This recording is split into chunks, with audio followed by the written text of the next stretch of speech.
Bien, tenemos el placer de compartir esta mañana con Luis Reyes Santos, es director general de presupuesto, economista. Don Luis, buenos días, bienvenido. Buenos días, un placer estar aquí de nuevo con ustedes. El placer es nuestro. Mire, buenos días. Buenos días. Denos algunas orientaciones, cómo se proyecta el mundo nuestro en materia económica, qué cosas nos puede estar esperando en lo que resta de año. Bueno, yo creo que en sentido general, la economía dominicana está marchando mejor de lo esperado. Esa es la realidad. Hay indicadores que sustentan que la tendencia que lleva la economía dominicana es a la recuperación. Sobre todo, hay un indicador que tiene que ver con las recaudaciones del gobierno, que señala que las recaudaciones estarán por encima de lo programado por mucho, tanto en la Dirección General de Impuestos Internos como en la Dirección General de Aduanas. Eso tiene su explicación parcialmente porque el proceso inflacionario ha ampliado la base de aplicación de los tributos y eso ha ayudado en las recaudaciones. Pero también ha habido una recuperación de las actividades productivas más rápidas de lo que se tenía previsto. Y eso, unido a las remesas, las mayores remesas que se han estado recibiendo, facilidades de la política monetaria. En realidad, los créditos bancarios no han aumentado mucho, pero la política monetaria ha cumplido una función importante, porque ha evitado un deterioro del aparato productivo.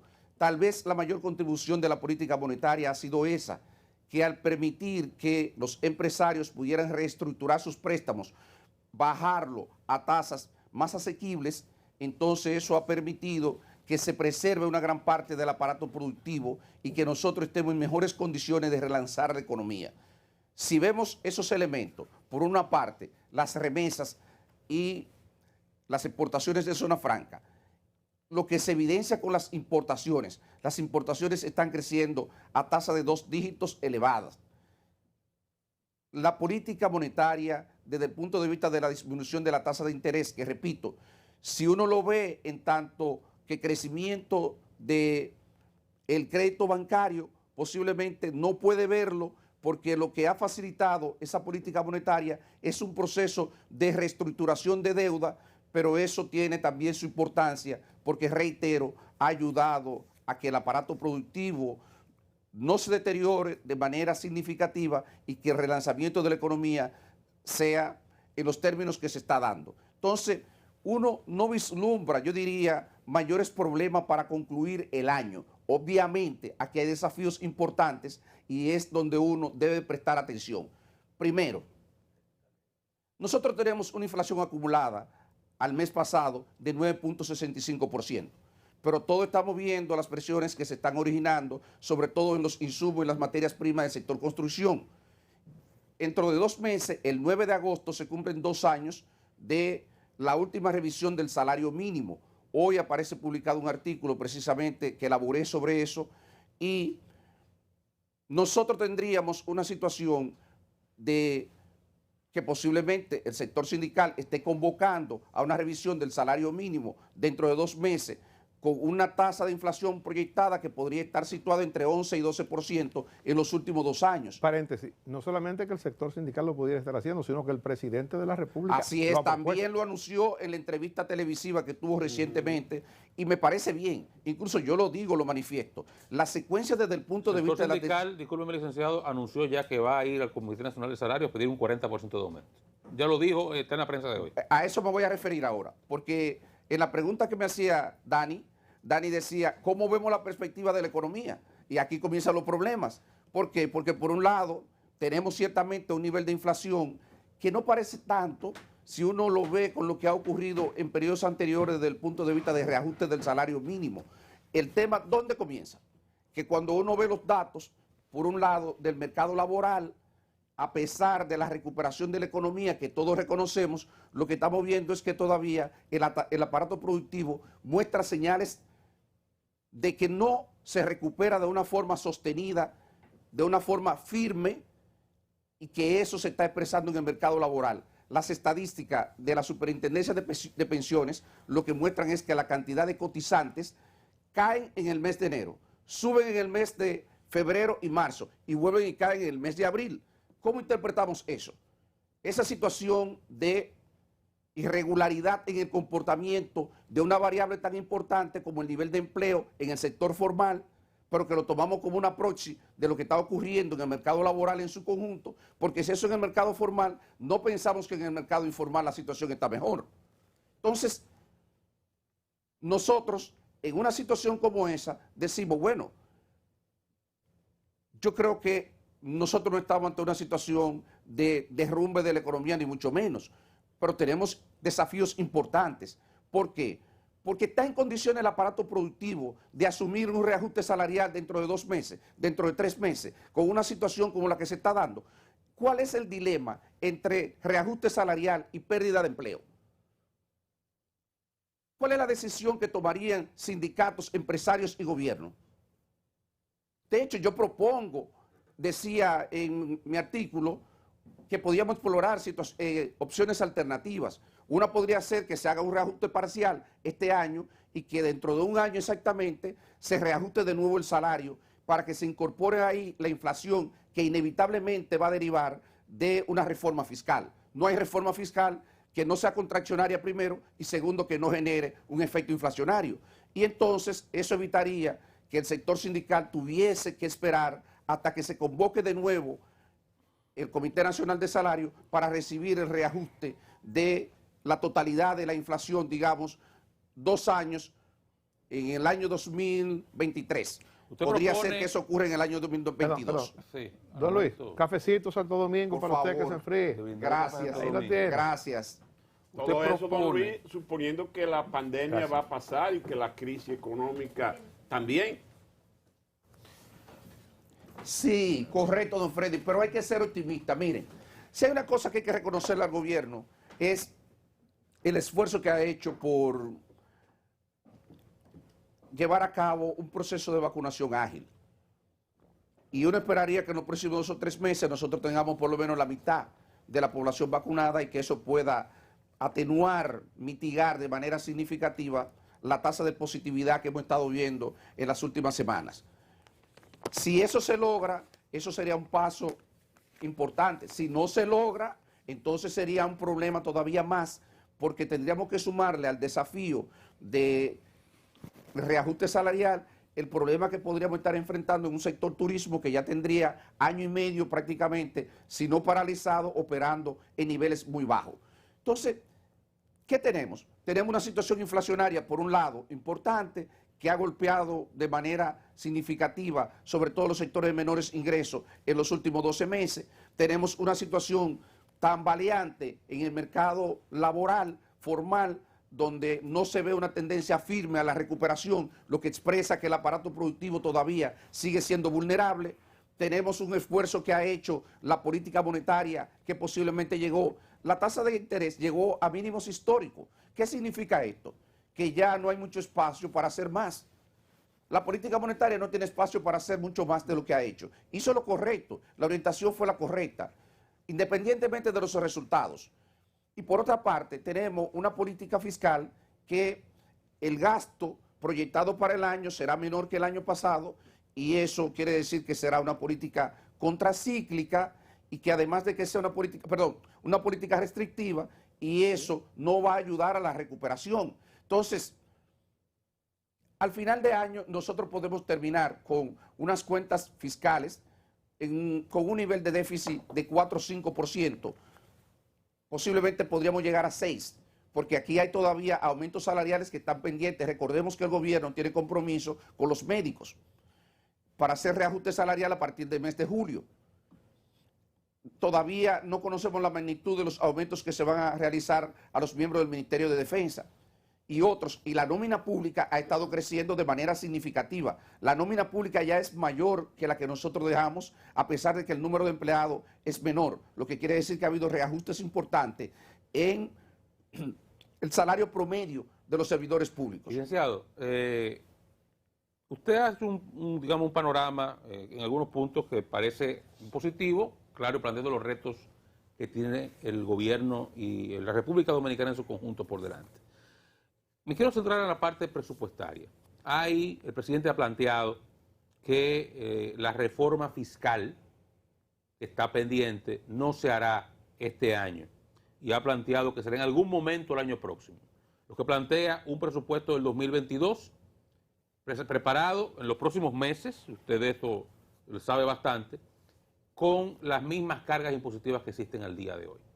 A pesar de la reconfiguración de la deuda, de las expectativas de incremento en las recaudaciones, ¿cree usted posible preparar un presupuesto con un déficit de 4, 5, 6% del Producto Interno Bruto para el año 2022 que no genere preocupación sobre la estabilidad del pago de la deuda en los adquirientes de bonos que vayamos a colocar si no se produce antes un reajuste fiscal que incremente la carga tributaria? Pero se me anticipó a la última parte que iba a tocar de los desafíos. Todo ese preámbulo que hacía es para desembocar en el tema del presupuesto del próximo año. ¿Dónde que vamos a ver verdaderamente los desafíos que enfrenta la República Dominicana? En la formulación del presupuesto para el año 2022, que ya debe de estar en una fase avanzada. Recordemos que la formulación del presupuesto comienza el mes de abril, el 1 de abril, para aquellas personas que no están familiarizadas. De hecho, ya la Dirección General de Presupuesto tiene que estar haciendo los primeros escenarios del presupuesto del próximo año. Si nosotros formulamos un presupuesto con niveles de déficit de 4 o 5%, excepto que el gobierno haga lo que hizo este año, que hasta cierto punto encubrió un déficit que era mayor, con una venta de activos de 87,000 millones de pesos, que todos sabíamos que realmente iba a ser parte de un déficit, porque el gobierno, por suerte, ha tenido ingresos extraordinarios, mucho más allá de lo previsto, y eso le va a permitir cubrir una gran parte de la venta de activos que tenía establecido en el presupuesto de este año, y eso no se va a notar. No creo que vuelva a repetir eso, porque si lo hace, podría recibir el castigo de las calificadoras de riesgo, que es a lo que usted refiere. Y esa es la pregunta que nos hacemos. República Dominicana tiene una calificación de riesgo de BB-. Para aquellos que no están familiarizados con eso es como 2 niveles por debajo de lo que un país necesita en términos de calificación para tener grado de inversión, como tiene Colombia, como tiene Perú. Colombia le bajaron ahora a raíz de la crisis que está viviendo, pero tenía grado de inversión, y tiene Chile, y tiene otras economías. Chile va a bajar también. Ya. Chile va a bajar también, posiblemente, pero el tema es que tenían grado de inversión. República Dominicana estaba 1 o 2 pasos por debajo de ellos.